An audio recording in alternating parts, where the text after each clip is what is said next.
The dust on her knuckles had turned to mud where tears fell. Clara Whitmore wiped them quick against her traveling dress, the brown wool already stiff with 3 days of stagecoach dirt. The driver was unloading her trunk onto the wooden platform of Sweetwater's depot, grunting as he dropped it hard enough to rattle the brass corners. Nobody waited for her. The October wind cut sharp across the single main street, carrying the smell of horse manure and something burning from the blacksmith's forge. Clara clutched Samuel Harper's last letter against her ribs, the paper soft from handling. Asterisk will meet you at the depot. Look for the man in the blue vest, your devoted husband-to-be, S.H. No blue vest, no Samuel Harper. The stagecoach pulled away in a cloud of alkaline dust, leaving her standing alone beside her trunk. 2 women in calico dresses whispered behind their hands as they passed. A dog lifted its leg against a hitching post. The town clock showed 3:30. Clara's stomach had been empty since yesterday's jerky and hardtack, but the thought of food made bile rise in her throat. She'd sold her mother's pearl brooch to buy this ticket. There was exactly $2.37 sewn into her corset, and nowhere to go back to. Not with Marcus still looking for her in Chicago. Not with those bruises finally fading to yellow on her ribs. Mrs. Harper. She turned too quick, hope flaring. But the man standing there wasn't Samuel. This one was taller, broader through the shoulders, with sun-weathered skin and eyes the color of winter sky. His hat was good quality, his boots custom-made. Everything about him spoke of money, from the silver conchos on his belt to the fine wool of his coat. Miss Whitmore, she corrected, voice cracking from thirst. I'm looking for Mr. Samuel Harper. The man's jaw tightened. He removed his hat, revealing dark hair shot through with early silver. I'm afraid I have difficult news. Miss, I'm Jack Morgan. I own the Double M Ranch north of town. Clara's knees wanted to buckle. She locked them straight. Samuel Harper died 6 days ago, Jack said, voice low and steady as distant thunder. Pneumonia took him quick. He's buried in the church cemetery. The wind picked up, rattling a loose board somewhere. Clara stared at this stranger's face, searching for the joke, the mistake, the misunderstanding. But those pale eyes held only truth and something that might have been pity. 6 days, she repeated. Her voice sounded far away, like it belonged to someone else. He wrote me 2 weeks ago. Yes, ma'am. The sickness came on sudden. The platform tilted. Jack Morgan's hand caught her elbow, steadying her without presumption. His palm was calloused, working hands despite the expensive clothes. You have people to wire? He asked. Family back east. Clara almost laughed. Family. Marcus had made sure she had no one left to run to. That's why she'd answered Samuel's advertisement in the first place. Asterisk, respectable rancher seeks good Christian woman for matrimony. Must be willing to work hard and make a home in Texas. No, she said. No one. Jack Morgan studied her face. She knew what he saw. A woman too thin, too pale, with shadows under her eyes and a fading bruise along her jaw she'd tried to hide with powder. A desperate woman who'd traveled across half the country to marry a stranger, only to find him dead. My sister Rachel keeps house for me at the Double M, he said after a long moment. We have a guest room. You're welcome to stay until you sort out your plans. Pride flared hot in her chest. I don't take charity, Mr. Morgan. Then work for it. His voice stayed even, matter of fact. Rachel's been asking for help with the household. You know how to cook 'em. Yes. So, yes. Can you handle Chicken's garden work? Clara lifted her chin. I can work, Mr. Morgan. I'm not afraid of hard labor. Something shifted in his expression. Approval, maybe. Then it settled. Room and board in exchange for helping Rachel. You can figure your next steps without rushing. The sheriff walked by, touching his hat brim to Jack. 2 more women had stopped to stare from the general store's doorway. Clara felt their eyes like ants on her skin. Heard the gossip already starting. Asterisk mail order bride. Found her husband dead. That rich Morgan fellow taking her in. Why? She asked Jack straight out. You don't know me. He settled his hat back on his head. Considering. Samuel Harper was a good man. He spoke of you with hope these last weeks, showed your letters around the saloon. Seemed wrong to let you stand here alone when he can't do right by you himself. The kindness of it threatened to break something loose in her chest. Clara swallowed hard. 1 month, she said. I'll work 1 month for room and board. After that, we renegotiate or I move on. Jack Morgan nodded, respecting the terms. Fair enough. He lifted her trunk like it weighed nothing, muscles moving under his coat. Wagons this way. The wagon was well made, painted green with yellow wheels, drawn by 2 matched bays. Jack helped her up to the bench seat, his hand polite and brief on hers. Clara arranged her skirts, aware of the whole town watching. Let them watch. She'd survived worse than gossip. Jack climbed up beside her, releasing the brake. The horses knew their business. Turning north without much guidance, the town fell away behind them, replaced by mesquite and scattered oak, red dirt and endless sky. The Double M is an hour out, Jack said. Rachel will have supper waiting. Clara nodded, gripping the seat as the wagon jolted over ruts. The sun sat low, painting everything gold and shadow. She could smell sage on the wind, and something else, rain, maybe, though the sky stayed clear. Mr. Morgan, she said after a while. What kind of man was Samuel Harper? Jack considered before answering. Quiet, decent. Worked hard but never could make his land pay. He was excited about you coming. Bought a new shirt. Had the house cleaned top to bottom. Tears burned her eyes again. Clara blinked them back. She'd learned crying solved nothing. Did he... She stopped, started again. Did he say anything at the end? He was fevered, but he kept asking if the stage had come in yet. The kindness of the lie was obvious.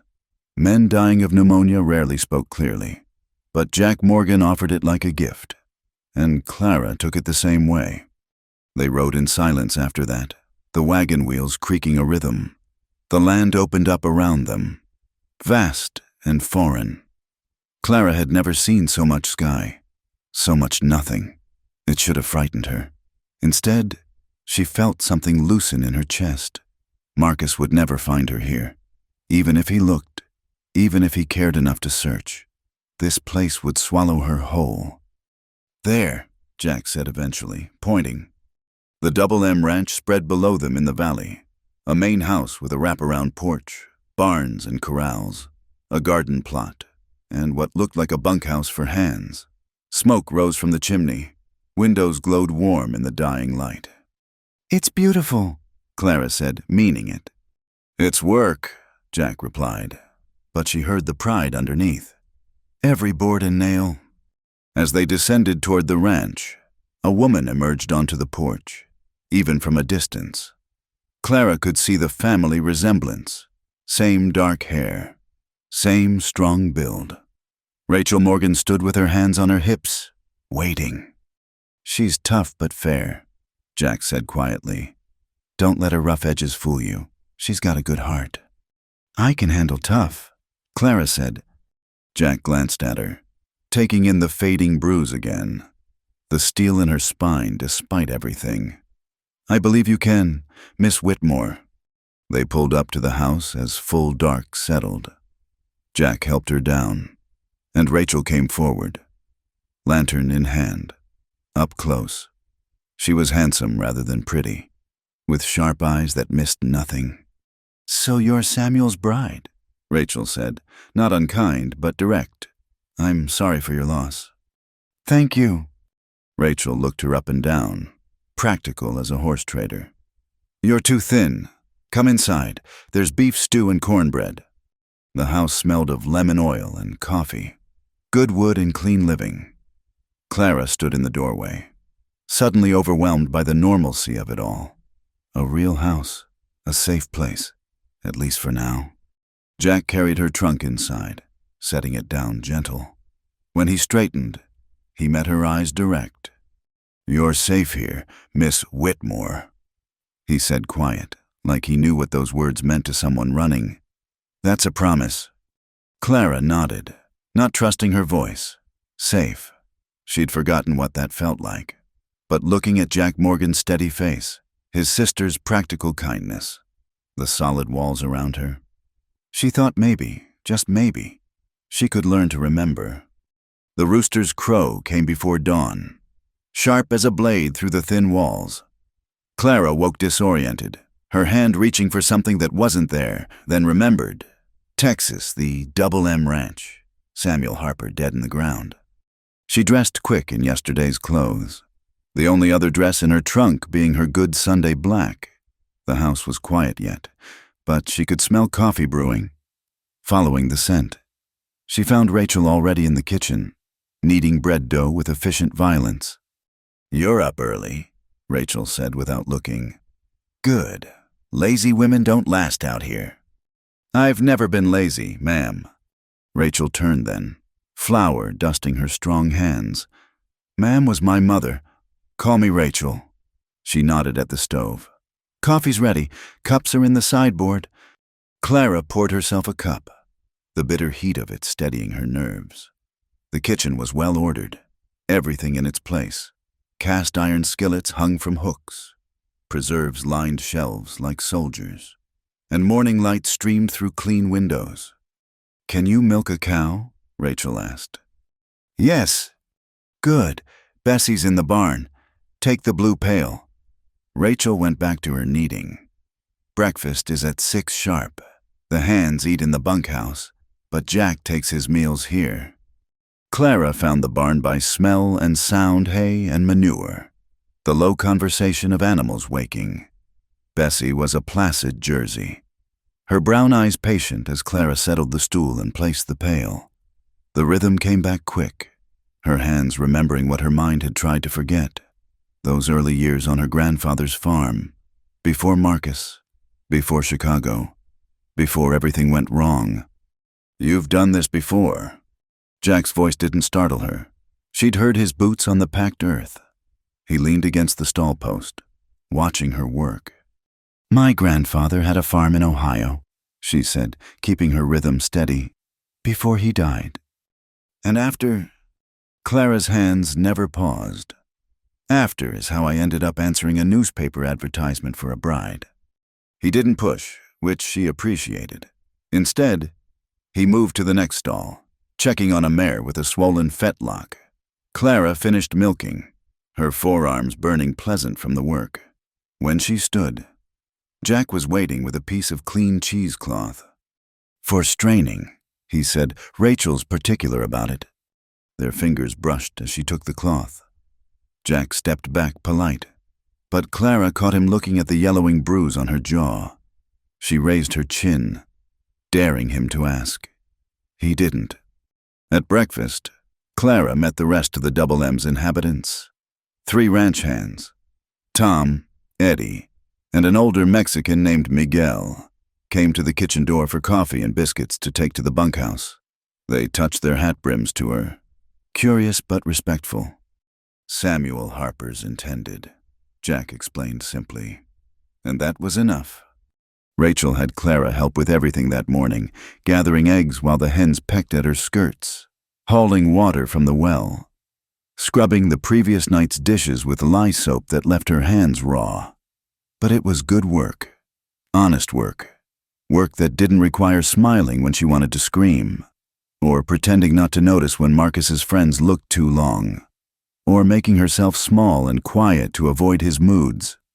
"You're not what I expected," Rachel said as they hung laundry on the line. "What did you expect?"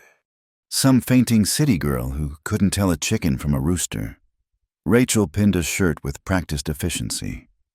"Samuel always was too romantic for his own good. Thought he'd get some delicate flower to tend." "I've never been delicate," Clara said. Rachel studied her, taking in the efficient way Clara worked, the old calluses under the new ones, the way she didn't complain despite her obvious exhaustion. "No," Rachel agreed. I don't suppose you have.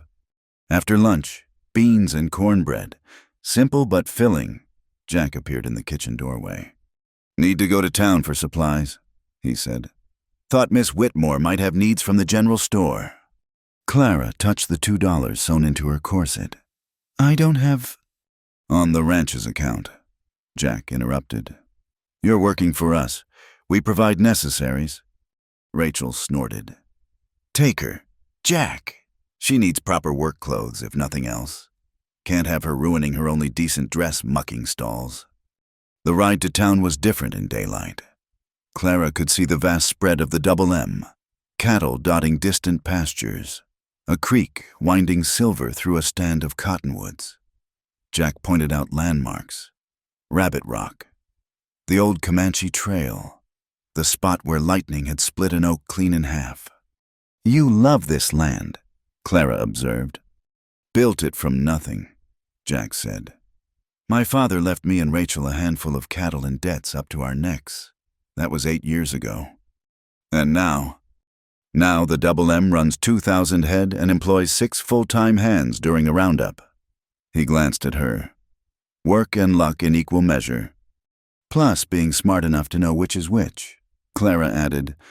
Jack's mouth quirked, almost a smile. That too. Sweetwater looked smaller in daylight. Shabbier. The general store smelled of pickle brine and tobacco. Mrs. Henderson, the proprietress, eyed Clara with naked curiosity. This is Miss Whitmore, Jack said firmly. She's working at the Double M. Put her purchases on our account. The weight of Jack Morgan's name changed Mrs. Henderson's expression from suspicious to accommodating. Clara selected carefully 2 sturdy work dresses, a pair of men's trousers that made Mrs. Henderson purse her lips, basic undergarments, soap that didn't smell like lye, and a new pair of boots since hers were falling apart. Anything else? Jack asked. Clara hesitated, then selected a small journal and pencil. For keeping household accounts, she said, though that wasn't what she wanted it for. Outside, Jack loaded her purchases while Clara stood awkward on the boardwalk. Sheriff Patterson approached, his star winking in the afternoon sun. Miss Whitmore. He touched his hat. Sorry about Samuel. He was a good man. So everyone says. The sheriff turned to Jack. Letter came for the lady, from Boston. Clara's blood went cold. Jack must have seen something in her face because he stepped closer, not touching but present. I don't know anyone in Boston, she said carefully. Well, someone knows you. Patterson pulled out an envelope. Expensive paper with a wax seal. Came in on yesterday's post. Clara took it with numb fingers. She recognized the handwriting. The pretentious seal with the intertwined letters M and C. Marcus Crawford had found her. Bad news? Jack asked, quiet. She folded the letter unopened into her pocket. Old news. Jack exchanged a look with the sheriff. Some silent male communication. Patterson nodded and walked on. Jack helped her onto the wagon seat, still watching her careful. That letter, he started. Is my business, Mr. Morgan. Her voice came out sharper than intended. I'm working for room and board, not selling my privacy. Fair enough, Jack said, but she could feel his concern like heat from a stove. They rode back in silence. Clara's mind churned through possibilities. Marcus had money, connections. He could make trouble even from 1,000 miles away. But what kind of trouble, and why would he bother his pride? Probably. Marcus never could stand losing something he considered his. That night, after Rachel had gone to bed and the ranch settled into sleep, Clara sat by her window and opened the letter by candlelight. Asterisk. My dear Clara. It began in Marcus's familiar swooping hand. Asterisk. Did you think you could run so far I wouldn't find you? Your departure was badly done. My dear, people are talking. My reputation has suffered. Mother is beside herself. The doctor says you're clearly suffering from hysteria, possibly dangerous to yourself and others. I've filed papers for your protection. Of course. The court has granted me conservatorship over your person and affairs. Sheriff Patterson will have received official documentation by now. I'll arrive within the month to collect you. Until then, do try not to embarrass yourself further. Your devoted fiancé, Marcus. Clara read it twice, then held the corner to the candle flame. She watched it burn, the wax seal melting into nothing. Conservatorship, a legal way to own her, control her, drag her back. She'd seen it done to other women, declared incompetent, locked away for defying fathers or husbands. A soft knock interrupted her thoughts. Miss Whitmore, Jack's voice through the door. Saw your light. Everything all right? Clara opened the door a crack. He stood in the hallway, fully dressed despite the hour. Couldn't sleep, she said. He looked at the ashes in her wash basin, the smell of burned paper still hanging in the air. Sometimes the past needs burning, he said carefully. But if that letter means trouble's coming, Rachel and I should know. Clara met his steady gaze. This man who'd taken her in, given her work and shelter without questions or conditions. She owed him truth, or at least part of it. There's a man in Boston, she said slowly. He claims rights to me that don't exist. He might try to make trouble. Claims. We were engaged. I broke it off. He didn't accept it. Jack's jaw tightened, and the bruises are why I broke it off. They stood there in the dim hallway, the house creaking around them. Finally, Jack nodded. You're safe here, he said, repeating his promise from that first day. That's not just words. Miss Whitmore. The double M protects its own. After he left, Clara sat at the window again, looking out at the vast Texas darkness. Safe. Jack had said, but Marcus had legal papers now, official documents. The law would be on his side. She touched the fading bruise on her jaw, remembering all the others that had come before. Then she picked up her new journal and began to write, documenting everything. Dates, injuries, threats, evidence, in case she needed it. The rooster would crow again in a few hours. There would be work to do, cows to milk, meals to cook. But for now, Clara wrote by candlelight, preparing for a fight she'd hoped she'd left behind. Outside, she noticed a light in the barn. Through the window, she could see Jack's silhouette, checking on the mare with the bad fetlock, a man who couldn't sleep either, keeping watch over what was his. Safe, Clara thought, and almost believed it. The letter from the sheriff arrived 2 weeks later, delivered by a nervous deputy who wouldn't meet Clara's eyes. Jack read it standing in the kitchen, his face growing darker with each line. Rachel stopped kneading bread. Clara gripped the back of a chair, knuckles white. Boston court order, Jack said finally. Conservatorship granted to one Marcus Crawford over Miss Clara Whitmore, deemed mentally incompetent and in need of supervision. He looked up. He's coming to collect you, has legal right to use force if necessary. The kitchen went silent, except for the ticking of the mantel clock. Clara felt the walls closing in, same as they had in Chicago when Marcus had first started telling people she was fragile, prone to hysteria, needed watching. Well, Rachel said, breaking the silence. That's a load of horse shit. Rachel, Jack warned. It is, and you know it. Rachel wiped her hands on her apron, leaving flour streaks. Look at her, Jack. She works sunrise to sunset, keeps perfect household accounts, hasn't had a single spell of anything except good sense. The law. The law's written by men who think women are property, Rachel interrupted. You going to let some Boston dandy waltz in here and drag her off? Jack set the letter down careful, like it might explode. He moved to the window, looking out at his land. Clara watched his shoulders set, the same way they did when he was calculating cattle prices or planning which pastures to rotate.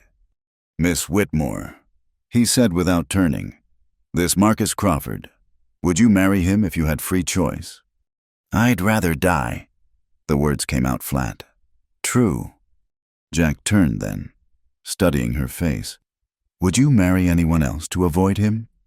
Clara's heart stuttered. What are you asking? I'm asking if you'd consider a business arrangement. Jack moved back to the table. All business now. Marriage in name only. Legal protection. A wife can't be forced into conservatorship if her husband objects. Rachel dropped her rolling pin. Jack Morgan, what in the devil? It's practical, Jack interrupted. Miss Whitmore needs protection. The ranch needs a woman's hand. Clean arrangement. Clear terms. Clara sank into the chair she'd been gripping. You'd marry me to spite a man you've never met. To protect a woman who deserves better than being dragged back to a bad situation. Jack's eyes were steady on hers. I've seen the bruises. Miss Whitmore, old ones under new ones. I know what that means. People would talk, Clara said weakly. People already talk, Rachel pointed out.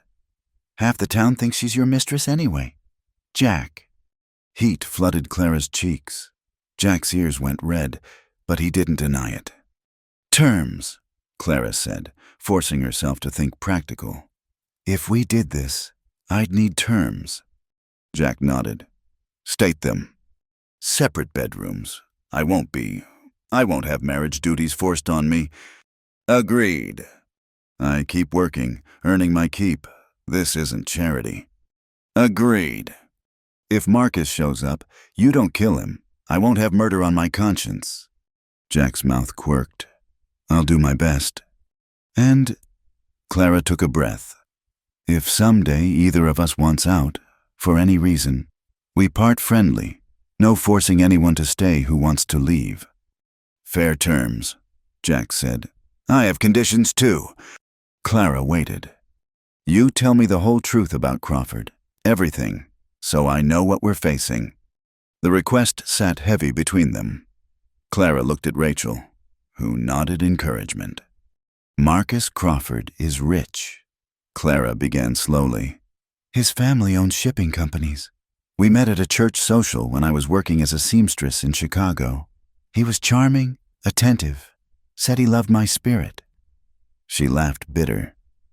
Turns out he loved it the way you love breaking a horse. The challenge of it. Jack's hands clenched on the table.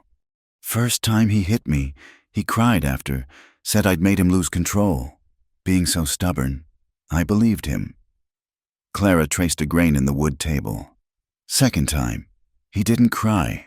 By the 10th time, he'd convinced me I was hysterical, that I needed his firm hand to keep me stable. How'd you get away? Rachel asked, soft.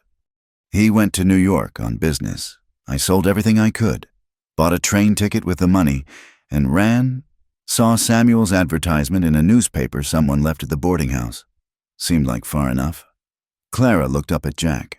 But Marcus has pride, and lawyers, and now legal papers saying I'm incompetent. Jack stood abruptly, chair scraping. Reverend Mills can marry us tomorrow, unless you need time to consider. What's to consider? Clara stood too, meeting him equal. It's a business arrangement, protection for me, help for you, practical. But something flickered in Jack's eyes that wasn't all business. Practical, he agreed. Rachel, you'll stand witness. Someone has to make sure you two don't kill each other from stubbornness, Rachel muttered, but she was almost smiling. That night, Clara couldn't sleep. She sat at her window, watching clouds chase across the moon. Tomorrow she'd marry a man she'd known 3 weeks. A good man, seemingly, but still a stranger. To escape Marcus, she was putting herself in another man's power, hoping Jack's honor held stronger than legal rights. A soft knock. Miss Whitmore, Jack's voice. Could we talk? She opened the door. He held a small wooden box. This was my mother's, he said, opening it to reveal a plain silver ring, worn smooth with age. Nothing fancy, but it served honest purpose. You should have a ring. Make it look proper. Clara took the ring, surprisingly heavy for its size. Your parents were happy. 23 years. She died birthing what would have been their 8th child. Jack's voice went soft. Father never remarried. Said one good woman was all a man got in a lifetime. And you never married. Never found reason to... He paused. Until now. The words hung between them, meaning more than their simple surface. Jack, Clara said carefully, this arrangement will be whatever you need it to be. He finished, I'm not Marcus Crawford. Clara, I don't break things to prove I can. Her name on his lips, without the formal miss, felt like a promise. The next morning dawned clear and cold. Clara put on her good black dress, ironic, wearing mourning clothes to her own wedding. Rachel helped pin her hair, gentle with the pins. Jack's a good man, Rachel said quiet. Best I know, but he's also lonely. Has been for years. Don't hurt him if you can help it. It's a business arrangement, Clara reminded her. Rachel met her eyes in the mirror. Is it? The ceremony was brief, witnessed by Rachel and Tom from the ranch hands. Reverend Mills looked confused but performed the service without comment. Jack held Clara's hand steady as he slipped his mother's ring onto her finger. His palm was warm, calloused, gentle.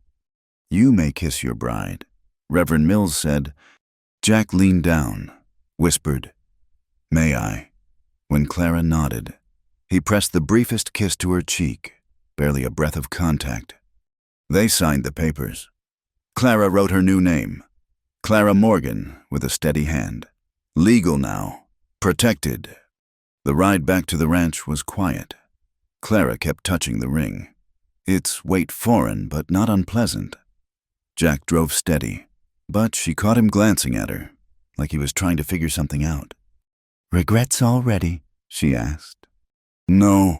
His answer came quick, certain. You. Ask me when Marcus shows up. He'll show, Jack agreed. Men like that always do, but he'll find things different here than in Boston. As they pulled up to the house, Miguel came running from the barn. Senor Jack Ryder coming, fancy dressed, Eastern horse. Clara's blood went cold. He couldn't be here already. But when the rider came into view, it wasn't Marcus. It was worse. Theodore Blackwood, Marcus's lawyer, thin as a knife and twice as sharp. Mrs. Crawford, he called out, fake pleasant. Or should I say, Miss Whitmore, your fiancé, is concerned. Mrs. Morgan, Jack corrected, helping Clara down from the wagon. My wife. Blackwood's smile flickered. Impossible. I have papers. And I have a marriage certificate signed an hour ago. Jack said mild. Legal and binding. A husband's rights supersede a fiancé's claims. Blackwood dismounted uninvited, pulling documents from his saddlebag. This conservatorship order is worthless paper. Jack stepped forward, placing himself between Blackwood and Clara. Texas law recognizes a husband's authority over his wife, not some Boston court's opinion about a woman who's clearly competent enough to marry. This marriage is obviously coerced, witnessed by the Reverend and two others. Rachel interrupted, coming onto the porch with Tom and Eddie flanking her. All ready to swear Miss Clara married willing. Blackwood's face went red. Mr. Crawford will hear about this. He has resources. And I have 2,000 head of cattle, 6 armed hands, and the sheriff's respect. Jack said soft. Your move, counselor. Blackwood looked between them all. Jack solid as oak. Clara steady beside him. The ranch hands ready for trouble. He gathered his papers with shaking hands. This isn't over, he spat, mounting his horse awkward. It is unless Crawford wants to test Texas justice, Jack said. Tell him his claim is void. Mrs. Morgan is under her husband's protection now. After Blackwood rode off, trailing dust and threats, Clara found herself shaking. Jack's hand touched her elbow. Steady. You did well, he said quiet. I didn't do anything. You stood firm, didn't fold. He studied her face. That took courage. That night at dinner, the ring caught lamplight as Clara passed the potatoes. Her married name felt strange on the ranch hand's lips, but Jack treated her same as always, respectful, distant, careful. When everyone had gone to bed, Clara found him on the porch, watching the stars. "Thank you," she said simply. He looked at her, his mother's ring on her finger, his name now hers. "We protect our own here," he said. "You're a Morgan now. Clara, that means something." She sat beside him on the bench, not touching but close enough to feel his warmth in the cool night air. "What have I gotten you into?" "Jack." "Nothing I didn't choose." He was quiet a moment. "Crawford will come himself next. Men like him can't stand losing to what they consider inferior people." "I know." "We'll be ready." They sat in comfortable silence, watching the stars wheel overhead. Clara touched the silver ring, thinking about promises made and promises yet to be tested. Somewhere in Boston, Marcus was getting bad news. The storm would come. But tonight, she was Clara Morgan, protected by law and a good man's name. For now, that was enough. The wedding had been so sudden that Clara wore her black mourning dress. Now, 3 days later, the town knew everything. Mrs. Henderson at the general store couldn't hide her disappointment at missing the gossip opportunity of the decade. The banker's wife crossed the street to avoid Clara, as if hasty marriage was contagious. "Let them talk," Rachel said, yanking laundry from the line with more force than necessary. Small minds need entertainment. But Clara felt the weight of their stares, their whispers. At the Double M, she was protected. In town, she was the mail-order bride who'd buried one fiancé and married his rich neighbor within a month. Jack seemed oblivious to the scandal, or perhaps just indifferent. He kept to his routine, up before dawn, working cattle until dusk, accounts in the evening. They moved around each other careful as dancers, maintaining the polite distance their arrangement required. The silver ring grew familiar on Clara's finger, though she still found herself twisting it when nervous. Like now, as she served supper and Tom asked, innocent, "How long you two planning to keep separate bedrooms?" The kitchen went silent. Jack's fork paused halfway to his mouth. "Tom!" Miguel hissed, elbowing him hard. "What I'm just saying, married folk usually mind their own business." Jack finished mild, but his ears were red. That night, Clara heard his footsteps pause outside her door, as they did every evening. Checking, she thought, making sure she was safe. The footsteps moved on, and she released a breath she didn't know she'd held. A week into their marriage, Sheriff Patterson rode out with news. "Crawford's in Dallas," he told Jack on the porch. Clara listening from behind the screen door. "Registered at the Palace Hotel. Word is he's hiring local lawyers, trying to find a way around the marriage." "Let him try," Jack said. "Jack," Patterson's voice went serious. "He's got money, real money, and he's asking questions about you, about the ranch, about your wife." "What kind of questions?" "The kind that look for weakness." Patterson stood to leave. "Watch yourself, both of you." That evening, Jack found Clara in the garden, pulling weeds with unnecessary violence. "You heard," he said. "I heard." She yanked a stubborn dandelion, roots and all. "I should leave, go somewhere else, lead him away." "No." The single word stopped her. Jack crouched beside her in the dirt, not caring about his good trousers. "Clara, look at me." She did, finding his pale eyes intense in the fading light. "You're my wife now, legal and proper. That means something to me. Even if," he paused, choosing words, "even given our arrangement, I don't abandon what's mine." "I'm not yours, Jack. That's what we agreed." Something flickered across his face. "You're under my protection. That makes you mine to defend, if nothing else." Clara wanted to argue, but the certainty in his voice stopped her.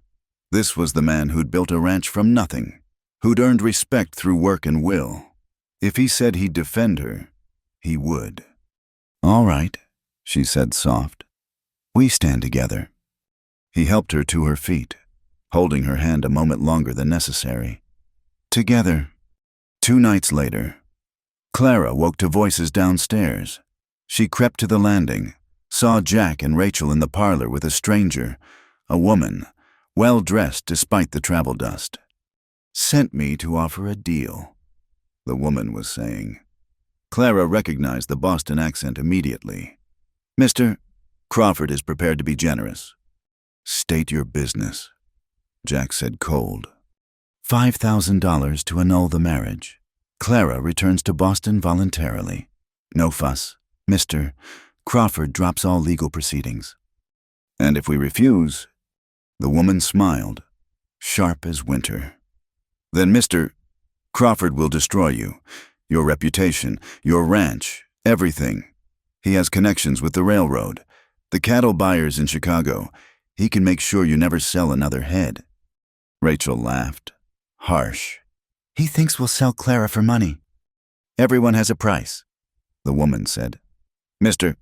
Crawford simply wants his fiancée returned. She's clearly been manipulated, taken advantage of in her delicate state." "Get out!" Jack's voice was quiet, dangerous.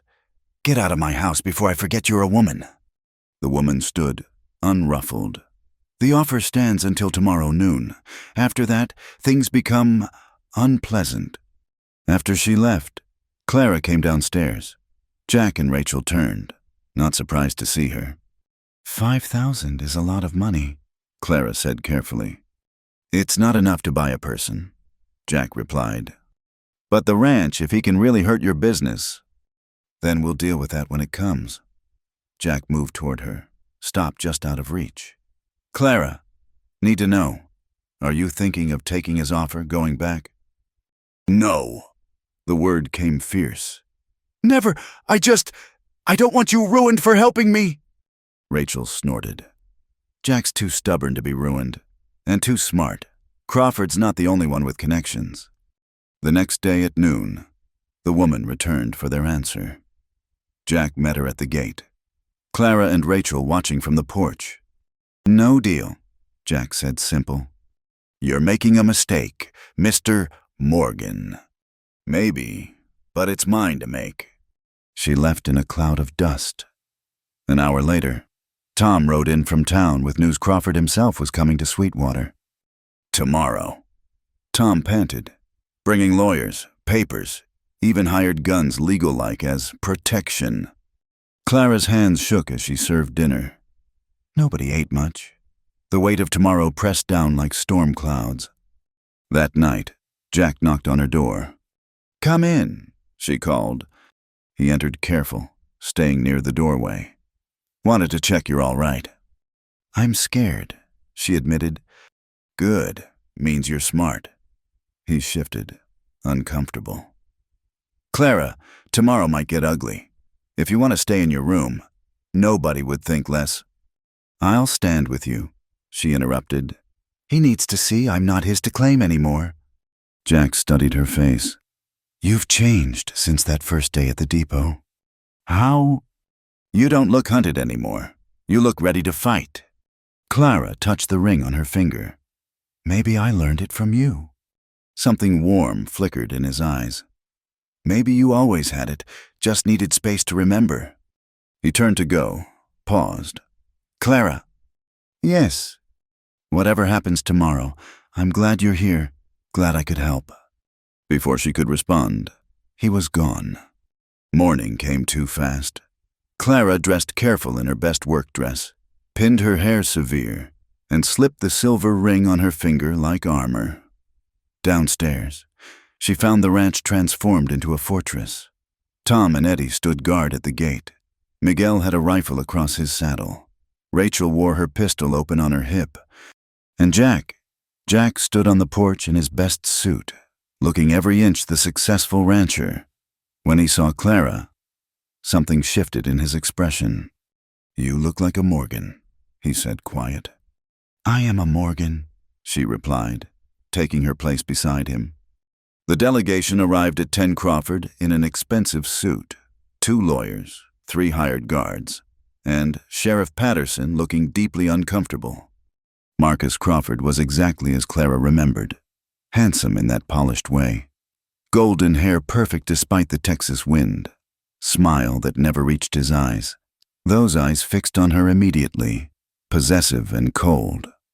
"Clara, darling," he called out, dismounting smooth. "This game has gone on long enough." "Mrs. Morgan," Jack corrected, stepping slightly forward. Marcus ignored him, focusing on Clara. "You look tired, dear, worn. This harsh life doesn't suit you." "I'm fine," Clara said, proud when her voice didn't shake. "Are you living in this?" He gestured dismissive at the ranch. "Rustic situation forced into a sham marriage with a stranger?" His voice went soft, reasonable. "Clara, I forgive you. Come home." "This is my home." Marcus's jaw tightened. "Don't be foolish. You belong to me. We have an understanding." "Had," Clara interrupted. "Past tense. When you raised your hand to me, that understanding ended. You were hysterical. I was trying to calm. You were trying to control." Marcus turned to his lawyers. "Show them the papers." One lawyer stepped forward.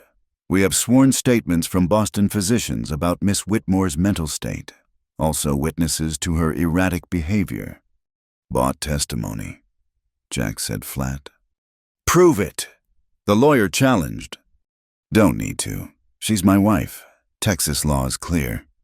Marcus's control finally cracked. "This is absurd. She's obviously been coerced." "I chose this," Clara said, stepping beside Jack. "I chose him." The words rang across the yard. Jack's hand found hers, steady and warm. Marcus's face went ugly. "You'll regret this, both of you. I'll destroy everything you've built here. Morgan, every contract, every connection." "Try it," Jack said mild. "I've got friends too.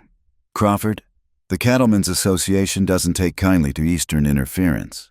Neither does the Texas legislature. Or the Rangers." Sheriff Patterson added quiet, finally picking a side. "Mr. Crawford, I think it's time you moved on." Marcus stood frozen, disbelief clear on his face. He'd never lost before, never been denied what he wanted.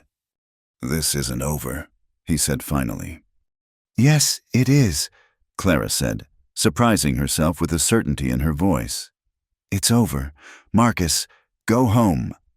For a moment, violence hung in the air like dust before rain. Then Marcus turned sharp, mounted his horse, and rode away without looking back.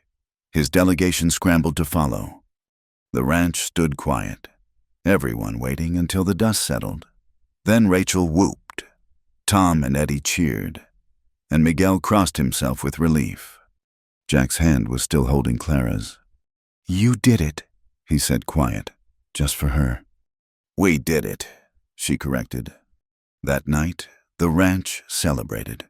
Rachel made a cake, the hands brought out a fiddle, and even Jack smiled more than usual. Clara found herself watching him, this man who'd stood as her shield asking nothing in return. Late in the evening, she found him alone on the porch, as usual. "Thank you," she said, sitting beside him. "For what?" "For meaning it, when you said I was yours to defend." Jack was quiet long enough she thought he wouldn't answer. Then, "It wasn't hard, meaning it."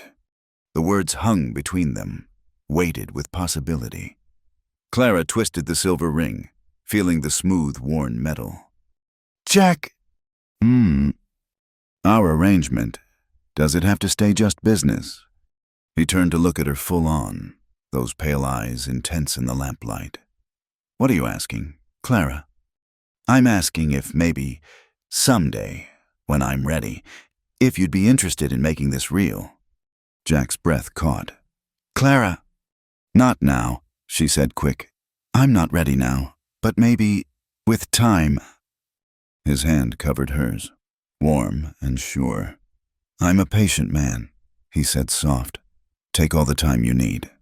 They sat together in the Texas night, hands linked, silver ring catching starlight. The future stretched ahead uncertain but no longer frightening. Crawford was gone. The threat was ended. And maybe, just maybe, something new could begin. The courthouse in Austin stood 3 stories of limestone and ambition, its halls echoing with boot heels and legal arguments. Clara gripped Jack's arm as they climbed the stairs, her fingers tight on his sleeve. Behind them, Rachel walked with Sheriff Patterson, who'd agreed to testify on their behalf. Courtroom 3, their lawyer, Harold Finch, directed. He was young but sharp, recommended by Jack's connections in the Cattlemen's Association. Crawford's brought 2 lawyers from Boston and 1 local. They'll try to paint you as unstable, Mrs. Morgan, and your marriage as opportunistic. Let them try, Jack said, but Clara felt the tension in his arm. The courtroom was already half full when they entered. Marcus sat at the plaintiff's table, immaculate in a gray suit that probably cost more than most cowboys made in a year. He didn't look at Clara, but she felt his attention like cold fingers on her neck. All rise, the bailiff called. The Honorable Judge Lawrence Hutchins presiding. Judge Hutchins was younger than Clara expected, with shrewd eyes that missed nothing. He reviewed the papers before him, frowning. "This is an unusual case," he began. "Mr. Crawford, you claim Miss Whitmore, excuse me, Mrs. Morgan is mentally incompetent and was coerced into marriage. Yet she stands before me apparently sound. Explain." Crawford's lead lawyer, a silver-haired man named Pemberton, stood smooth as oil. "Your Honor, we have affidavits from 3 Boston physicians attesting to Miss Whitmore's hysteria and delusions. She fled her home in a state of mental distress, abandoned her fiancé without cause, and within weeks of arriving in Texas, married a complete stranger. Clearly, she's been manipulated." "Objection," Finch said. "My client's mental state should be evaluated by current observation, not past opinions from doctors who may have been," he paused delicate, "influenced by Mr. Crawford's generosity." "Your Honor," Pemberton protested, "these are respected physicians." "Who never examined Mrs. Morgan after she left Boston," Finch interrupted. "I move to have their testimony dismissed as irrelevant." Judge Hutchins raised a hand. "I'll hear from Mrs. Morgan herself." "Ma'am, please take the stand." Clara's legs felt like water as she walked to the witness chair. The bailiff held out a Bible, and she placed her hand on it, noting how steady it was despite her nerves. "State your name for the record." Pemberton began once she was sworn. "Clara Morgan, previously Clara Whitmore. And you claim this marriage to Mr. Morgan is legitimate." "I don't claim it. It is legitimate. Performed by Reverend Mills. Witnessed properly. Recorded legally." Pemberton smiled thin.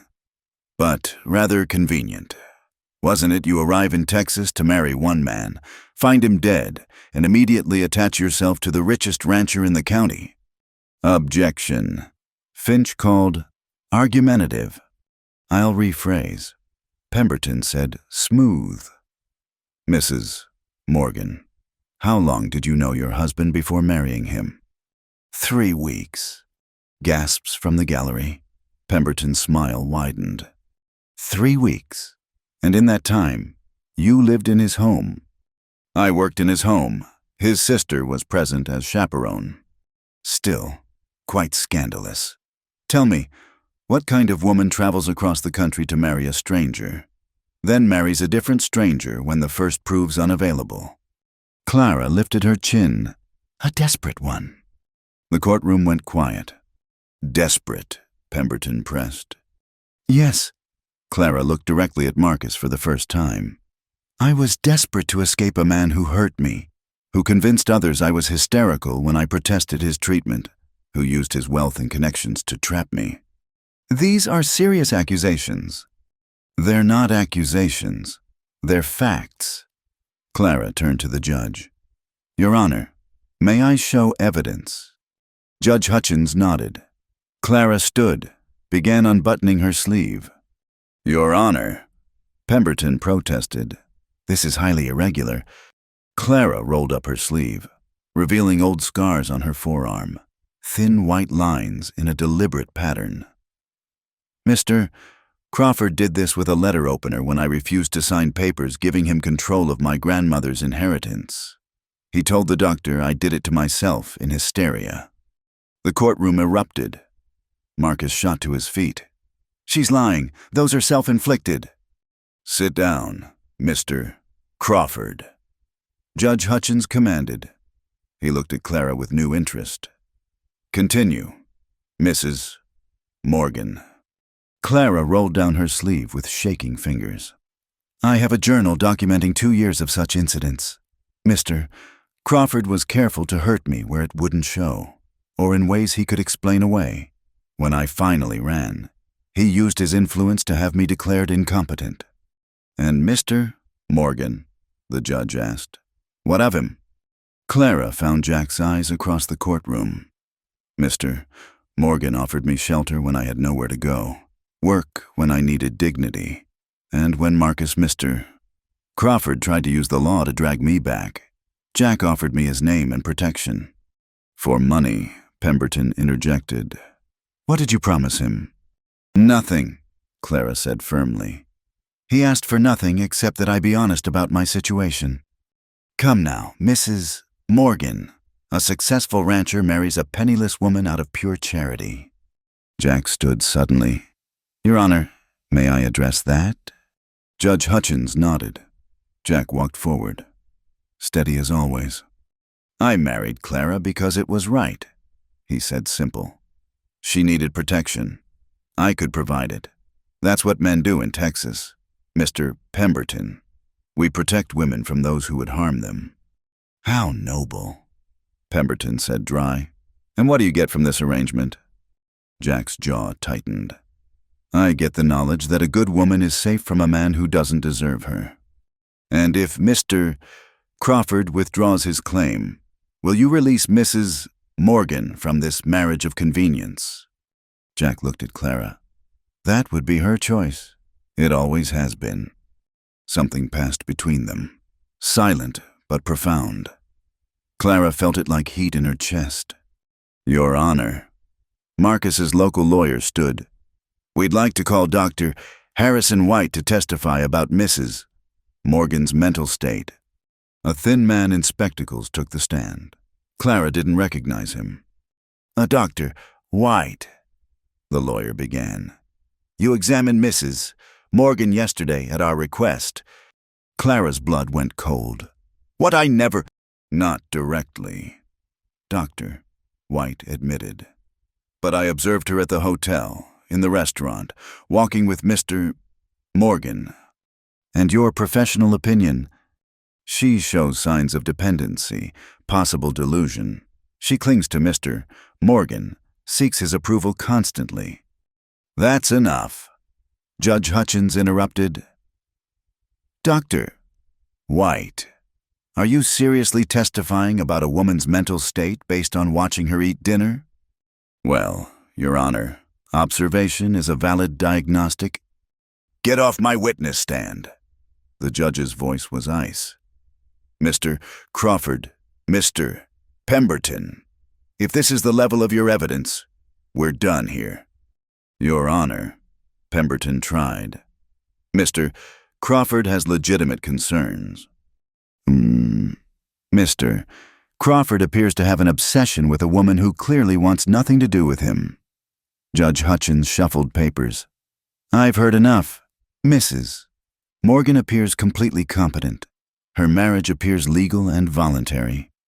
Mr. Crawford, your petition is denied." "Your Honor." "Furthermore," the judge continued, "I'm referring the matter of these Boston medical affidavits to the Massachusetts Board of Medical Examiners for investigation of possible fraud." Marcus went white. "You can't—" "I can and I am. Mr. Crawford, if you continue to harass Mrs. Morgan, I'll have you arrested for stalking. Is that clear?" Marcus's hands clenched into fists. For a moment, violence flickered in his eyes. Then Pemberton touched his arm, whispered something urgent. "This isn't over," Marcus said. looking at Clara. Yes, it is, Judge Hutchins said flatly. Leave my courtroom, leave Texas, and leave Mrs. Morgan alone. The gavel came down like thunder. Outside the courthouse, Clara's knees finally gave. Jack caught her, pulled her against him solid. You did it, he murmured into her hair. You stood up to him. We did it, she corrected, not pulling away. Rachel whooped, actually hugging Sheriff Patterson in her enthusiasm. Finch shook Jack's hand, grinning. That was beautiful, he said. When you stood up and said you married her because it was right, the judge ate it up. But Clara had seen Jack's face when he said it. That wasn't performance. That was truth. They were halfway back to Sweetwater when Patterson, riding alongside their wagon, suddenly pulled up. Riders coming fast, he said, hand on his gun. Jack stopped the wagon, moved to shield Clara, but it was Tom from the ranch, riding hard with Eddie behind. Boss, Tom gasped. Crawford. He didn't leave. He's at the ranch with hired guns. Says he's taking what's his. Jack's face went stone. How many men? 6, maybe 7. Miguel's keeping them talking, but Jack was already turning the wagon. Patterson. I'm with you, the sheriff said. This is kidnapping now. They rode hard for the Double M, Clara clinging to the seat. As they crested the last hill, they could see Crawford's men spread across the ranch yard.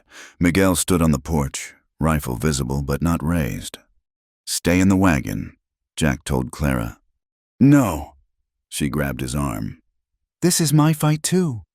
He looked at her, this woman who'd been broken but refused to stay down. Together then. They walked into the yard side by side. Crawford stood by the well, trying to look casual but vibrating with rage. Court's over. Crawford, Jack said. You lost. I don't lose. Marcus pulled a paper from his coat. New affidavit from Chicago. Clara's wanted for theft. Seems she stole money before leaving. That's a lie. Clara said, prove it. Marcus smiled cold. Or come with me now, and I'll make it disappear. Clara felt the trap closing. Marcus always had another angle, another weapon. How much? Jack asked suddenly. What? How much did she supposedly steal? Marcus smiled wider. $500. Jack pulled out his wallet, counted bills. Here's $600, debt paid, plus interest. Get off my land. You can't just... I just did. Jack stepped forward. Your claim's paid. Crawford, you've got no legal standing, no moral standing, and no business here. Leave now, or I'll have Patterson arrest you for trespass and extortion. Marcus looked around, at Jack, solid and immovable, at Clara, no longer cowering, at Patterson with his hand on his gun, at the ranch hands emerging from strategic positions, all armed. This is not over, he said one more time, but the words were empty now. Yes, it is, Clara said, stepping forward. It's over. Marcus, you have no power here, no power over me. Go home. For a long moment, Marcus stood frozen. Then he turned, mounted his horse, and rode away. His hired guns followed, looking relieved.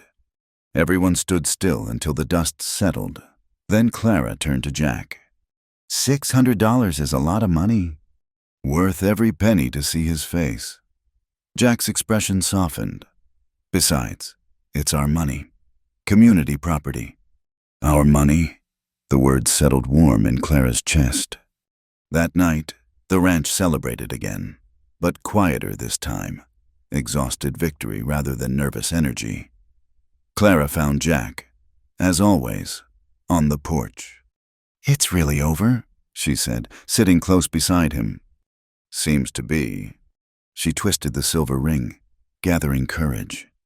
Jack, what you said in court, about marrying me because it was right, did you mean it? He was quiet so long she thought he wouldn't answer. Then, every word. Clara took a breath, made a choice. She reached over, took his hand. I'm ready. Ready. To make this real, if you still want to. Jack turned their joined hands, studying the way they fit. Clara, you've been through so much. You don't owe me.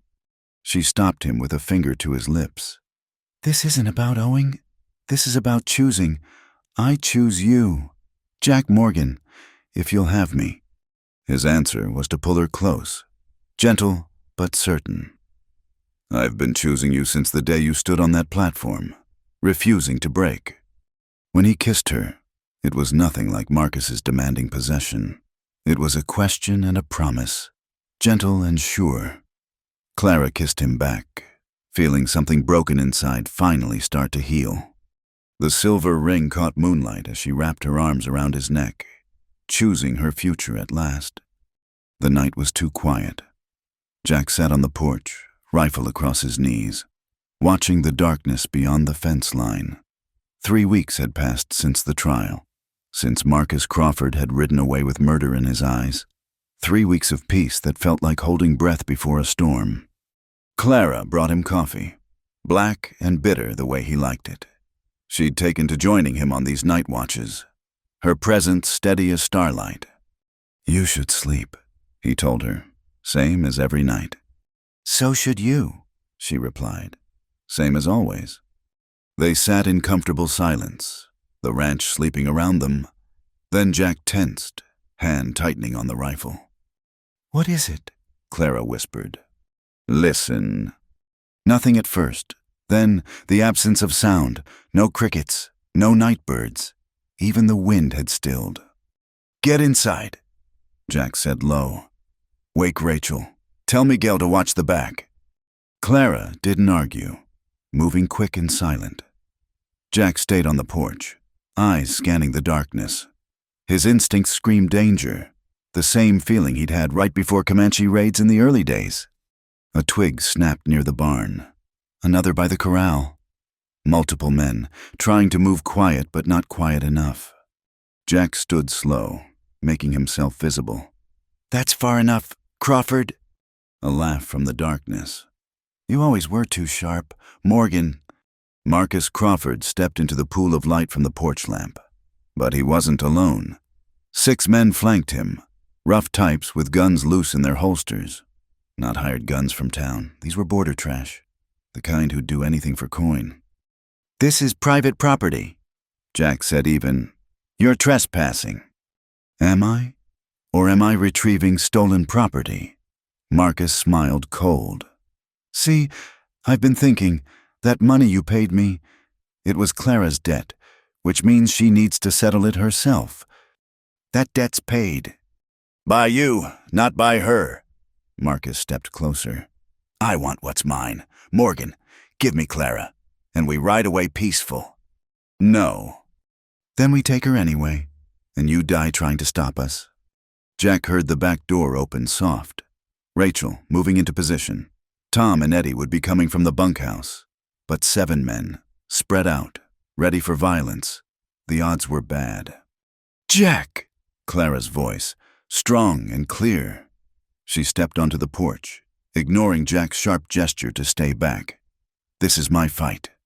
Clara, darling, Marcus purred. Come home.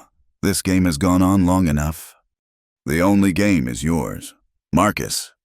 Clara moved to stand beside Jack, and he saw what she held. Rachel's pistol, steady in her grip. You can't accept losing. Can't accept that I chose someone else. You belong to me. I belong to no one but myself. Clara raised the pistol. And I choose to defend my home. One of Marcus's men laughed. Little lady thinks she can shoot. Clara shifted her aim and fired. The man's hat flew off his head, a neat hole through the crown. The laughter died. My grandfather taught me, she said calm. I'm better with a rifle, but this will do. Jack felt proud enough to burst, but kept his expression neutral. Seems my wife has spoken. Crawford, best you listen. Marcus's composure cracked. You think you've won. You think this ends it. I have money, connections. And I have friends with the Rangers. A new voice interrupted. Sheriff Patterson stepped from the shadows, badge glinting. With him were 3 other men, all armed, all wearing the crossed pistols insignia of the Texas Rangers. "Ranger Dalton," the lead man introduced himself. "Got word from Austin about a Boston man hiring border trash for possible kidnapping. Thought we'd investigate." Marcus went pale. His hired men were already backing away, recognizing the Rangers' reputation. "This is a private matter. Marcus tried. Not when you cross into Texas with intent to commit crimes." Dalton said mild. "Way I see it, you got 2 choices. Leave now, tonight, and never come back. Or we arrest you for conspiracy, attempted kidnapping, and trespass. You can't prove, Mr. Morgan." Dalton interrupted. "Would you and your wife testify to this man's threats?" "Gladly," Jack said. "Mrs. Morgan, would you testify to past violence from this man?" "With pleasure," Clara replied, pistol still steady. Dalton smiled thin. "7 witnesses. Crawford, your move." Marcus stood frozen, calculating. His men had already started melting away, wanting no part of the Rangers. Finally, his shoulders slumped. "This isn't worth it," he muttered. "What was that?" Dalton asked, pleasant. "I said it's not worth it," Marcus exploded. "She's not worth it, used goods. Ruined woman, throwing herself at the first man who'd take her." The crack of the rifle was loud in the night. Marcus's fancy hat spun away. "Ventilated neat as you please." Jack lowered his rifle, calm. "That's my wife you're insulting," he said mild. "Next one goes lower."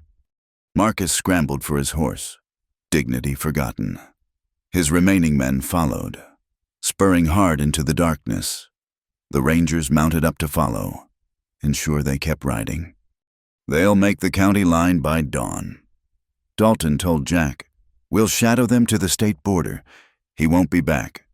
After they left, the ranch stood quiet. Clara was shaking now, adrenaline fading. Jack took the pistol gentle from her hands, pulled her against him. "You were magnificent," he murmured. "I was terrified."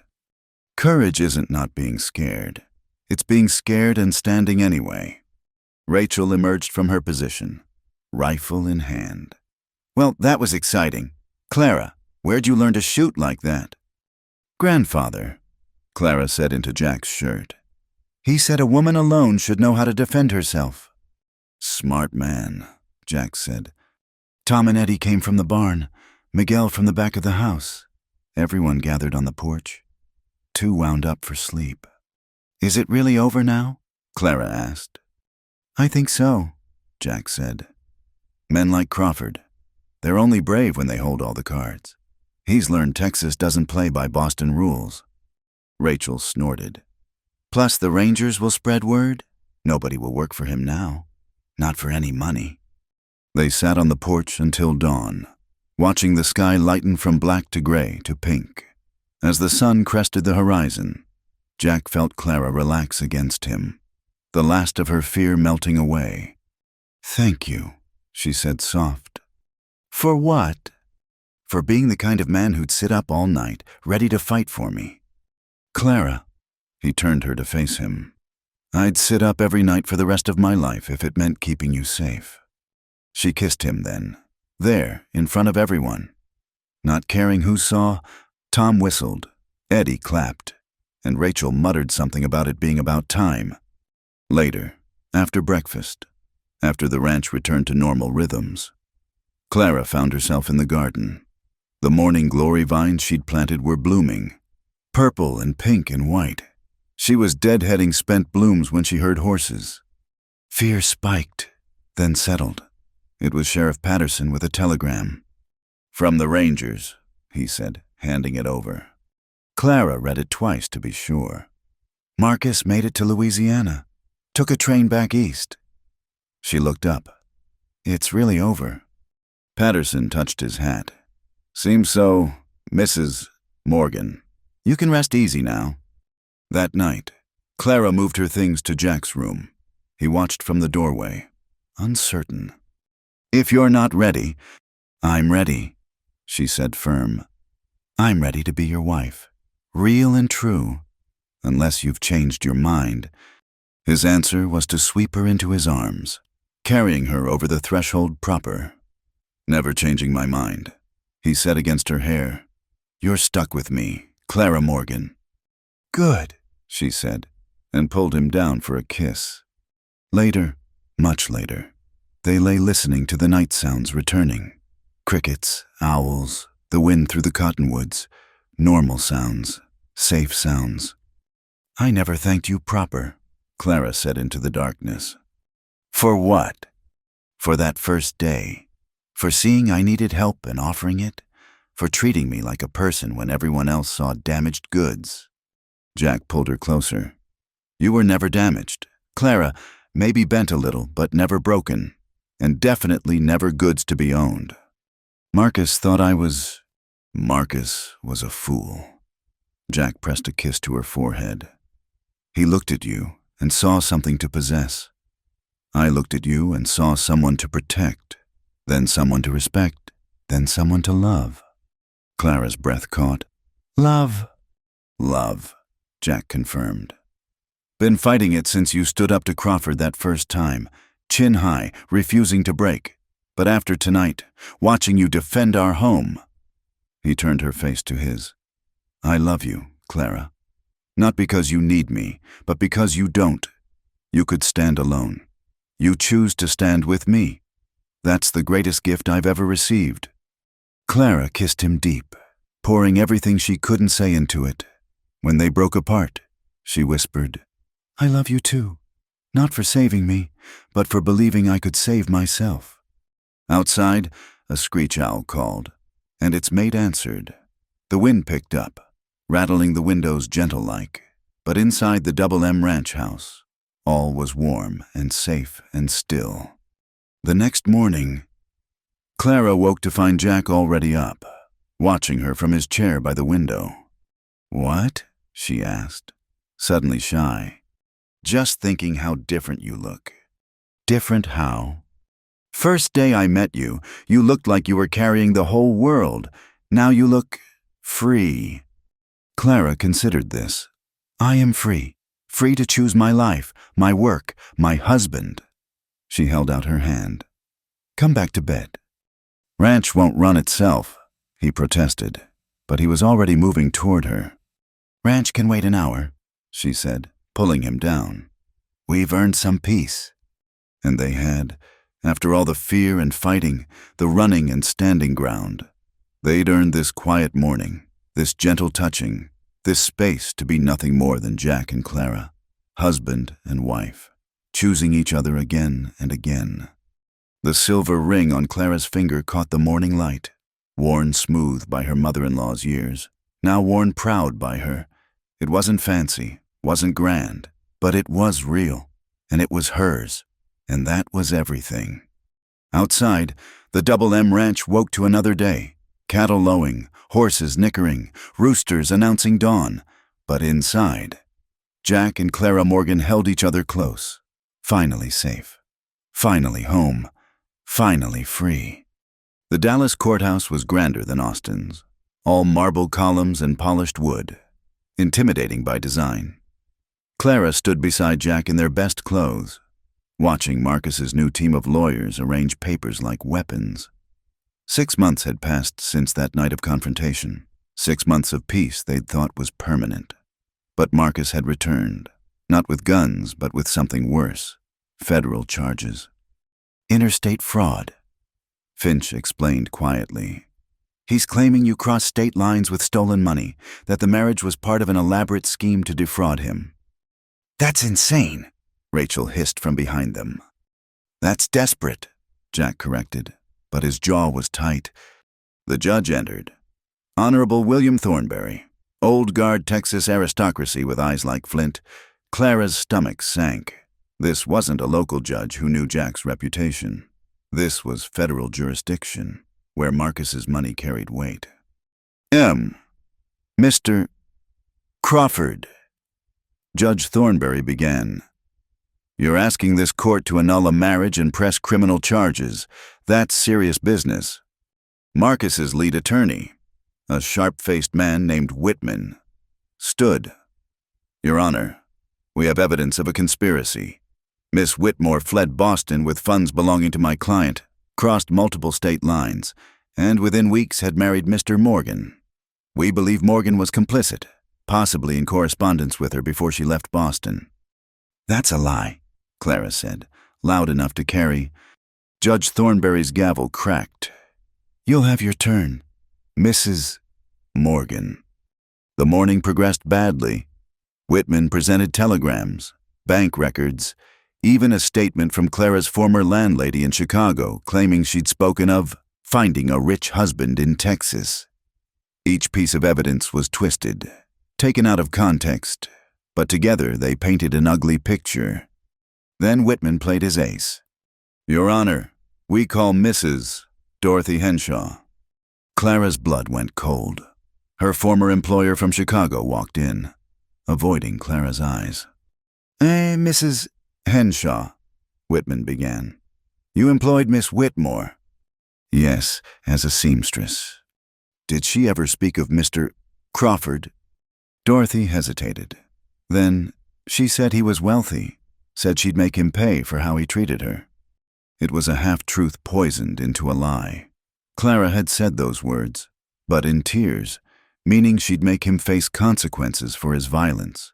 But stripped of context, it sounded like revenge. Did she mention Texas? She had a newspaper with advertisements. Said she'd find someone better, someone with land and money. Jack's hand found Clara's under the table, steady and warm. When lunch recess came, their side huddled in a small room, mood grim. They're building a narrative. Finch said, making you look calculating. Because I was. Clara said bitter. I calculated how to survive. Then tell them that, Jack said suddenly. Tell the truth, all of it. After lunch, Finch called Clara to testify. She walked to the stand steady, the silver ring heavy on her finger. Mrs. Morgan, Finch began gentle. Tell the court about your relationship with Mr. Crawford. Clara looked at Marcus, then at the judge. He presented himself as a gentleman, wealthy, connected, charming. My grandfather had just died. I was alone, working long hours just to eat. Marcus seemed like salvation. When did that change? The first time he hit me was 3 months after our engagement. He'd been drinking, didn't like how I'd spoken to his mother. He apologized after, cried, said I brought out the worst in him. And you stayed. Where would I go? He'd already isolated me from friends, convinced everyone I was fragile. And he was so sorry, so convincing. Clara continued, voice steady, laying out 2 years of escalating control and violence. The courtroom was silent. Even Marcus's lawyers still. The final night, she said. He held me against a wall and said if I ever tried to leave, he'd have me committed to an asylum. Said he had doctors who'd swear to anything. That's when I knew I had to run. And the money he claims you stole was my grandmother's inheritance? $40 she'd hidden for me. Marcus had taken control of the rest. Said he was managing it for me. I took what was mine and bought a train ticket. Why Texas? Why answer a marriage advertisement? Clara looked at Jack. I needed to disappear, become someone new, somewhere Marcus couldn't reach. Samuel Harper's advertisement seemed honest. He wanted a working partner, not a possession. I thought I could build something real. But Samuel Harper was dead when you arrived. Yes, and I was ready to work, to earn my way, to figure out how to survive. Then Jack offered me shelter and honest work. Nothing more. When did that change? When Marcus tried to drag me back. When Jack stood between me and danger without asking anything in return. When he offered marriage to protect me legally, with conditions that respected my autonomy. Clara's voice strengthened. I fell in love with Jack Morgan because he's everything Marcus Crawford isn't. Honest, protective without being possessive, strong without needing to prove it by breaking others. Whitman stood for cross-examination, smiling, sharp. Touching story, Mrs. Morgan. But isn't it true you burned Mr. Crawford's letters destroyed evidence? I burned threats, not evidence. You married Mr. Morgan 3 weeks after meeting him. That seems calculated. It was calculated to save my life. So you admit the marriage was fraudulent? No. Clara stood straighter. It began as protection. It became real. Every marriage starts somewhere. Ours started with mutual respect and grew into love. How convenient. Tell me, what would happen to you if this marriage was annulled? Clara met his eyes direct. Marcus would destroy me, through legal means or otherwise. That's a serious accusation. It's a serious situation. Judge Thornberry interrupted. Mr. Morgan, I'd like to hear from you. Jack stood, walked to the witness stand with the same steady confidence he showed breaking horses. Mr. Morgan, the judge continued, did you marry this woman for love? No, Your Honor. Gasps filled the courtroom. Clara's heart stuttered, but Jack continued, I married her for honor, because a good woman needed help and I could provide it. Love came later, unexpected but undeniable. You felt no attraction initially. I felt she deserved better than what life had given her. The attraction grew from watching her work dawn to dusk without complaint, seeing her gentle with animals and fierce in defense of what's right. And now, Jack looked at Clara. Now I'd marry her again every day for the rest of my life. For love, for honor. For the joy of watching her plant morning glories and argue with Rachel about seasoning and stand up to men who think they own her. Mr. Morgan, Whitman interrupted. Isn't it true your ranch has profited from this marriage, that Mrs. Morgan's domestic work has value? Jack actually laughed. Sir, my ranch runs 2,000 head of cattle and employs 8 hands. Yes, Clara's work has value, immeasurable value to our home. But if you think I married her for free housekeeping, you understand neither business nor marriage. Then why, Whitman pressed, why take such risk for a stranger? Jack was quiet a moment. Then, my father once told me that a man's measure isn't in what he builds for himself, but in what he protects for others. Clara needed protection. I could provide it, simple as that. And if this court annuls your marriage, then I'll marry her again tomorrow, and the next day, and every day until it sticks. Jack's voice went hard. And if Crawford tries to take her by force, he'll learn what Texas justice really means. Is that a threat, Mr. Morgan? It's a promise. Judge Thornberry raised his hand before Whitman could respond. Mr. Crawford, please take the stand. Marcus walked up smooth, confident, but Clara saw the tension in his shoulders. Mr. Crawford, the judge began. You've spent considerable resources pursuing this matter. Why? Clara belongs with me. We're engaged. We're engaged. Past tense. She ended it when she left. Why pursue her? Marcus's composure cracked slightly. She's not well. She needs supervision. Yet she's worked successfully, managed a household, testified coherently. Where's the evidence of incompetence? She ran away, abandoned everything. From what I've heard, she ran from violence. The judge leaned forward. Mr. Crawford, did you ever strike Miss Whitmore? She was hysterical. Yes or no? Marcus's lawyers whispered urgently. Finally, there were incidents of necessary restraint. Necessary. The judge's voice was flat. Mr. Crawford, I've heard enough. This court finds no evidence of fraud. The marriage between Jack and Clara Morgan is valid. Furthermore, any attempt by you to contact, harass, or pursue Mrs. Morgan will result in federal charges for stalking across state lines. Your Honor, Whitman started. Additionally, the judge continued, I'm recommending investigation into the Boston medical affidavits you've presented, They smell of bribery. He looked at Clara. Mrs. Morgan, do you wish to press charges for past violence? Clara looked at Marcus, deflated and furious in equal measure. No, Your Honor, I just want to be free of him. Then this court declares you free, Mr. Crawford. You have no claim, legal or otherwise, to this woman. Accept it and move on. The gavel came down final.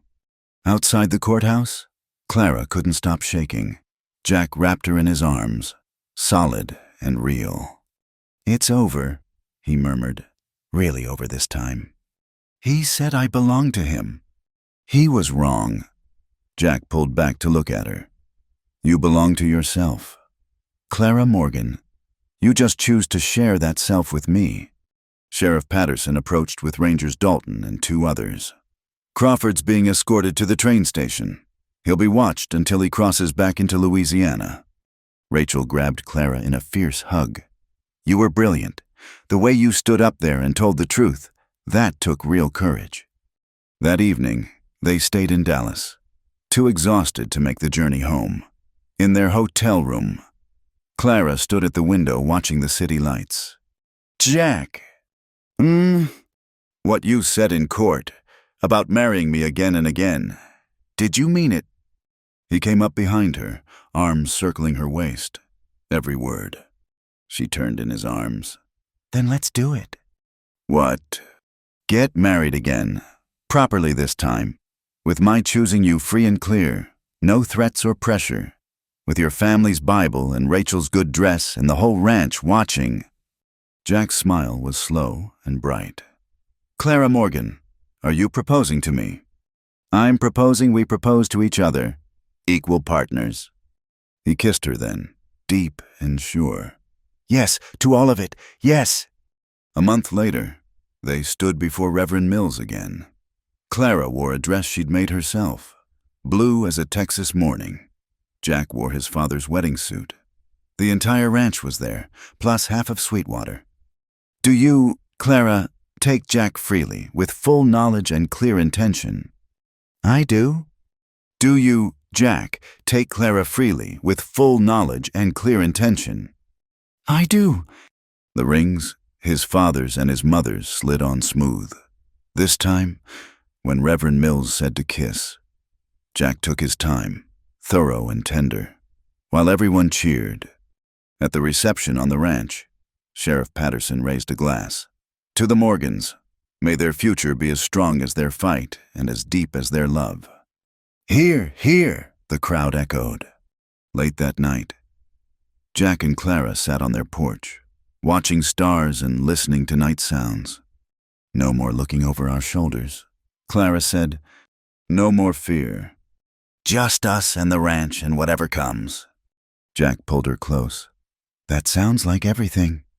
And it was. Spring came gentle to the Double M Ranch, painting wildflowers across the pastures in blues and yellows and reds. Clara stood in her garden, hands deep in soil, planting the seeds she'd ordered from back east. 6 months had passed since the final trial. 6 months of peace that felt real this time, earned and solid. You're up early, Jack said from behind her.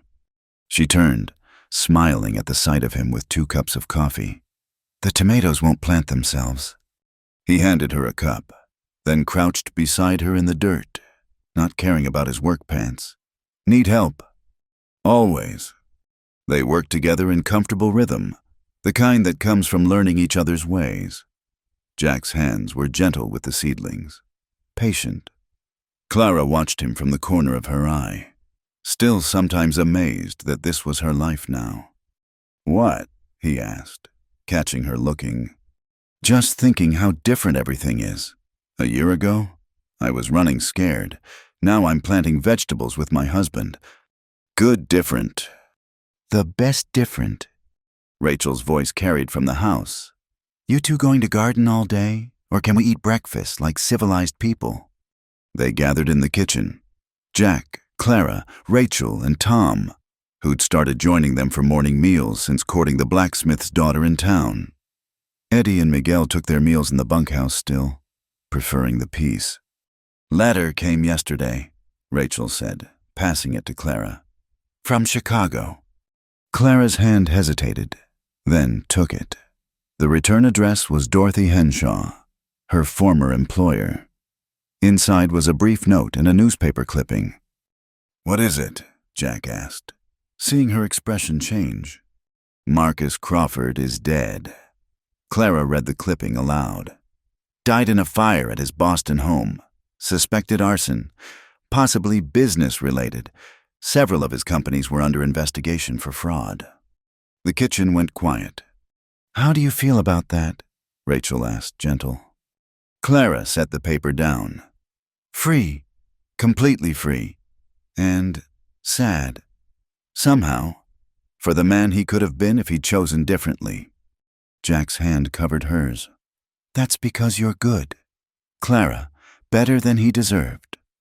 That afternoon, Sheriff Patterson rode out with another visitor, a well-dressed man from Austin with a leather portfolio.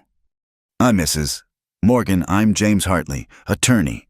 I have papers regarding your inheritance. My inheritance. My grandmother left me $40. I took it when I left Chicago. Not your grandmother, ma'am, Samuel Harper. Clara's cup rattled against its saucer. Samuel, but he died before I arrived. Yes, ma'am, but his will was clear. Everything to his intended bride. Clara Whitmore. That's you. But we never married. Doesn't matter. Will says intended, not wife. Hartley pulled out papers. It's not much, a small house in town.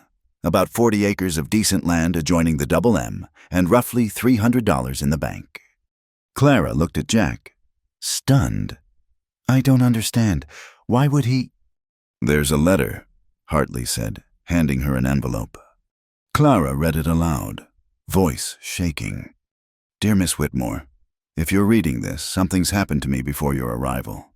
I'm not a young man, and this Texas weather sits hard on eastern lungs. I want you to know I was looking forward to meeting you. Your letters showed spirit and honesty. If I'm gone, please don't feel obligated to mourn a stranger. Take what little I have and build the life you deserve. Consider it my apology for not being there to meet you at the depot. Respectfully, Samuel Harper. Tears ran down Clara's face. This man she'd never met had offered her more kindness than Marcus ever had. The land adjoins ours, Jack said, thoughtful. We could expand the garden, maybe build a second barn. Clara looked at him. Your land is your land, Clara, but if you wanted to combine operations... I want to build something on it, Clara said suddenly. A school. For the ranch children and the Mexican families. They deserve education. Rachel brightened. That's brilliant. Tom's girl, Mary. She was a teacher before. She could run it. Plans tumbled out fast. How many children? What supplies they'd need? Where to build? Clara felt purpose filling her chest, warm and bright. That evening, she and Jack walked the Harper land. It was good soil, well-watered, perfect for their plans. A year ago, you stood on that depot platform with nothing. Jack said, now look at you, landowner, future school founder, ranch woman. Wife, Clara added soft. That's the title I'm proudest of. Jack pulled her close. Say that again. Wife, your wife, by choice, with joy. He kissed her thorough, there in the field with the sunset painting everything gold. Over the following weeks, the school took shape. The whole community pitched in. Miguel's carpentry skills, Tom's strong back, even Mrs. Henderson donated slate boards from the general store. The Mexican families were hesitant at first, not used to being included, but Clara's determination won them over. Education is freedom, she told them in her slowly improving Spanish. Your children deserve that freedom. The school opened in May. 8 children on the first day. Mary teaching with passion and patience. Clara watched from the doorway. Jack beside her. You did this, he said, proud. We did this, all of us. That night, Clara couldn't sleep. She found Jack on the porch, their habitual spot for thinking. "Can't sleep either?" she asked, sitting beside him. "Just thinking. About how empty this house was before you? How I'd built everything I thought I wanted? The ranch, the reputation, the success, but it was all just hollow. And now it's full of laughter and arguments and Rachel singing off key and you trying to teach Miguel to read and Chicken somehow getting in the parlor." Clara laughed. "That was one time. Point is, it's alive now, because of you." She leaned into him. "Jack Morgan, are you getting sentimental?" "Maybe. Man's entitled, looking at everything he never knew he wanted sitting right beside him." They sat quiet, listening to the night sounds, crickets, a distant coyote, wind through the cottonwoods. Then Clara spoke. "I'm pregnant." Jack went absolutely still. Then he turned, eyes wide. "You're—" "About 2 months along, near as I can figure." His hand went to her stomach, gentle and wondering. "A baby. Our baby." "Our baby," he repeated, then laughed, loud and joyful, sweeping her up in his arms. "Clara Morgan, you magnificent woman. Shh, you'll wake the whole ranch." "Let them wake. I'm going to be a father." Sure enough, lights appeared in windows. Rachel stumbled onto the porch, rifle in hand. "What in the blazes, Jack? Why are you yelling?" "Clara's pregnant." Rachel dropped the rifle, whooping loud enough to wake the dead. Within minutes, the whole ranch was celebrating. Miguel breaking out his hidden bottle of good tequila, Tom slapping Jack's back, Eddie trying to name the baby already. Later, after everyone had settled, Jack and Clara lay in their bed, his hand still on her stomach. "Are you happy?" Clara asked. Happy doesn't cover it. Terrified, excited, grateful, amazed, all of it at once. "I know what you mean." She turned to face him. "A year ago, I arrived here broken and scared. Now I'm carrying our child in a home full of love. Sometimes I can't believe it's real." "It's real," Jack assured her. "Every bit of it." The baby came in December, during the first snow anyone could remember in those parts. Clara labored through the night with Rachel and the midwife, Jack pacing outside like a caged wolf. When the baby's cry finally came, Jack burst in despite protocol. "It's a girl," the midwife announced, placing the bundle in Clara's arms. Jack stared at his daughter, tiny and perfect and red-faced with indignation. "She's beautiful," he whispered. "What should we name her?" "Hope," Clara said immediately. "Hope Elizabeth Morgan, because that's what she is, our hope for the future." "Hope," Jack repeated, touching his daughter's tiny fist. "Perfect." 3 months later, spring returned to the Double M. Clara stood on the porch, Hope in her arms, watching Jack work with a new colt. The school was thriving, the ranch prospering, their family complete. Rachel emerged with coffee. "You look content." "I am." "Good. You deserve it, both of you." Rachel looked out at her brother. "You know what he told me once said safety wasn't a place, but a person who'd stand beside you when trouble came." Clara shifted Hope to her shoulder, feeling the warm weight of her daughter, the solid presence of family around her. He was right. The silver ring on her finger caught the morning light, worn now with daily work but still strong. Like their marriage, like their love, built not on romance or passion alone, but on choosing each other, again and again, through fear and fight, and finally into peace. Jack looked up from the colt, caught her watching. He smiled, that slow smile that still made her heart skip. She smiled back, their daughter cooing between them, their future stretching ahead bright as Texas morning. "You're safe now," Clara whispered to Hope, remembering Jack's first words to her. But now she understood what safety really meant. Not the absence of danger, but the presence of people who'd face it with you. Not a fortress, but a family. Not hiding, but standing tall. The gate that had once been broken stood straight and strong now, repaired by Jack's hands and Clara's determination. On the post hung that silver ring's twin, Jack's father's ring, placed there the day Hope was born, a symbol that this ranch, this family, this love would endure. The Double M Ranch had become more than either Clara or Jack had imagined. Not just a cattle operation, but a home. Not just a marriage of convenience, but a love story. Not just survival, but truly living. And in the Texas morning, with their daughter in their arms and their future secure, Jack and Clara Morgan knew they'd found what they'd both been searching for, without knowing it, not just safety, but home. Thank you for listening to this story from the Wild West. Where are you listening from today? Please subscribe to the From Wild West channel and share your thoughts about Clara and Jack's journey in the comments below.